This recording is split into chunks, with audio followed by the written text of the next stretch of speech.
ఈరోజు వాళ్ళందరూ అరెస్ట్ అయితే చంద్రబాబు నాయుడు గారి పైన దోస్తుంటే జనాలు నవ్వుతున్నారు. ఆ రోజు అవినీతి చేసేటప్పుడు వాళ్ళని మందలించి తప్పురా నాన్న ఆ విధంగా చేయకూడదు అని ఉంటే, అంతేగాని దేవుడు నోరిచ్చాడు కదా, ఏది మాట్లాడినా చెల్లుబాటు అవుతుంది కదా అని చెప్పి నేను ప్రతిరోజు ఏదంటే అది మాట్లాడతాను, బురద చల్లేస్తాను, మీరు తుడుచుకోండి అంటే కుదరదు, గుడ్డగాల్చి మొహం మీద వేసేస్తానంటే కుదరదు. నువ్వు మాట్లాడే మాటలు చిల్లర మాటలుగా ఉన్నాయి.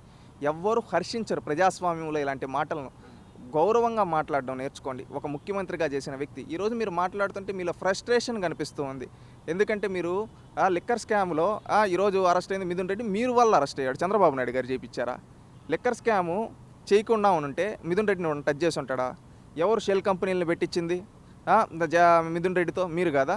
మనీ ట్రాన్సాక్షన్స్ చేయించింది మీరు కదా. ఈ విధంగా అన్ని పనులు మీరు తప్పులన్నీ మిథున్ రెడ్డితో చేయించి ఈరోజు అతను సుప్రీంకోర్టు వరకు వెళ్ళాడు, నాకు బెయిల్ ఇవ్వండి అని. సుప్రీంకోర్టు కూడా మేము బెయిల్ ఇవ్వలేము, అన్ని ఆధారాలు ఉన్నాయి, కనీసం సరెండర్ అయ్యే సమయం కూడా లేదు, అరెస్ట్ చేసేయండి అని సుప్రీంకోర్టే చెప్పింది. ఇక్కడెక్కడ కక్ష సాధింపు ఉంది? తప్పు చేశాడు, ఆధారాలు ఉన్నాయి, అరెస్ట్ చేశారు. ఆ తప్పులు చేయడానికి కారకుడు నువ్వు దానికి ఈరోజు మిథున్ రెడ్డి జైలుకి వెళ్ళాడంటే కారణం నువ్వు.